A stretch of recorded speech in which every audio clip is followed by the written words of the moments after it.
Assalamualaikum warahmatullahi wabarakatuh. Selamat pagi dan salam sejahtera bagi kita semua. Kami dari kelompok 1 akan mempresentasikan hasil diskusi kami tentang penilaian dan evaluasi pemahaman dalam UBD. Ruang kolaborasi topik 4.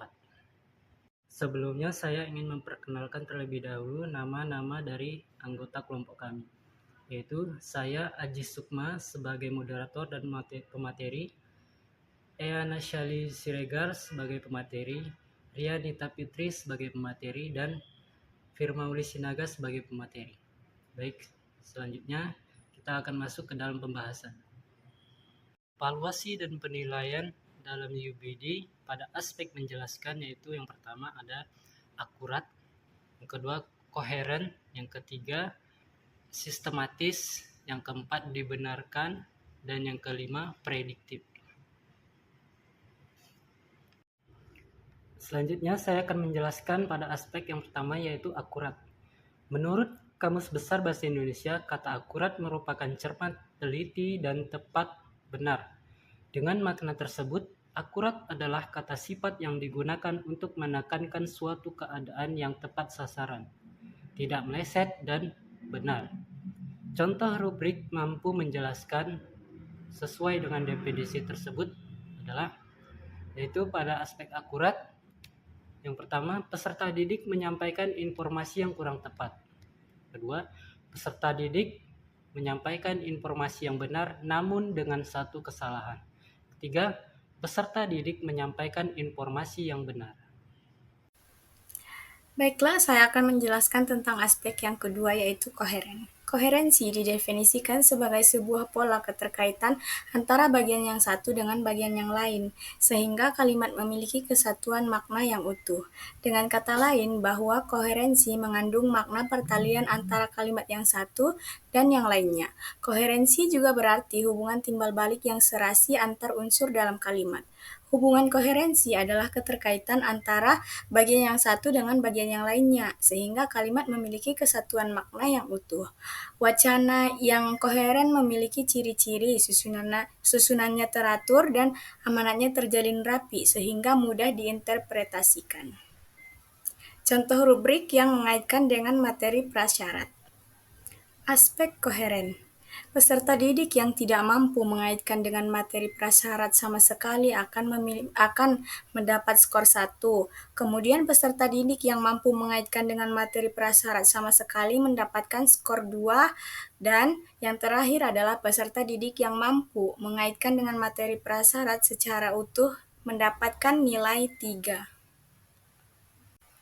Yang ketiga adalah sistematis. Sistematis adalah segala usaha untuk menguraikan dan merumuskan sesuatu dalam hubungan yang teratur dan logis, sehingga membentuk suatu sistem yang berarti secara utuh, menyeluruh, terpadu, mampu menjelaskan rangkaian sebab akibat menyangkut objeknya.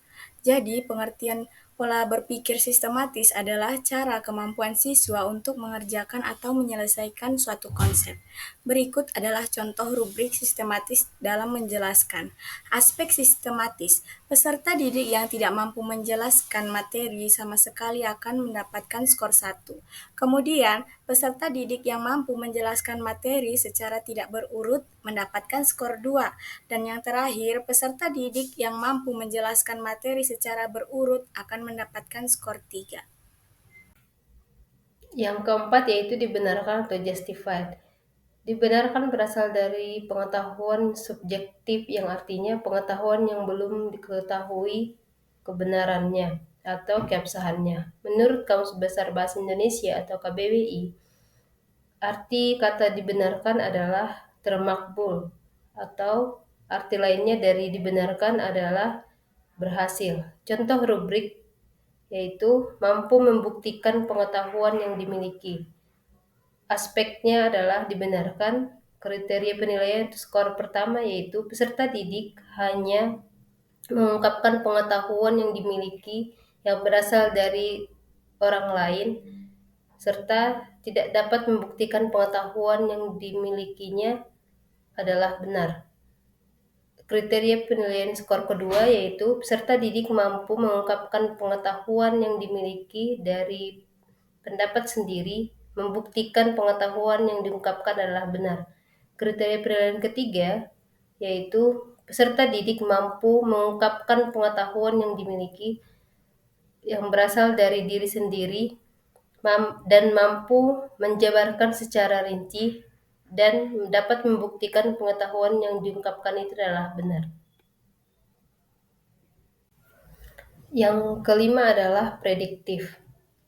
Prediksi adalah sesuatu proses pemikiran secara sistematis tentang sesuatu yang paling mungkin terjadi di masa depan berdasarkan informasi masa lalu dan sekarang yang dimiliki, agar kesalahannya atau selisih antara sesuatu yang terjadi dengan hasil perkiraan dapat diperkecil. Prediksi tidak harus memberikan jawaban secara pasti kejadian yang akan terjadi, melainkan berusaha untuk mencari jawaban sedekat mungkin yang akan terjadi. Langkah-langkah siswa dapat memprediksi. Peserta didik memenuhi aspek prediktif pada menjelaskan jika dapat melakukan prediksi tentang sesuatu konsep dengan mengaitkan konsep sebelumnya. Kemudian yang terakhir, contoh rubrik prediktif dalam menjelaskan aspek prediksi terhadap suatu permasalahan. Peserta didik yang tidak dapat memprediksi suatu konsep akan mendapatkan skor 1. Kemudian, peserta didik yang dapat memprediksi suatu konsep dengan benar tetapi tidak dapat mengaitkan dengan konsep sebelumnya akan mendapat skor 2. Kemudian yang terakhir, peserta didik dapat memprediksi suatu konsep dengan benar dan mengaitkan dengan konsep sebelumnya akan mendapat skor 3. Baik, demikianlah presentasi dari kelompok kami. Sekian dan terima kasih.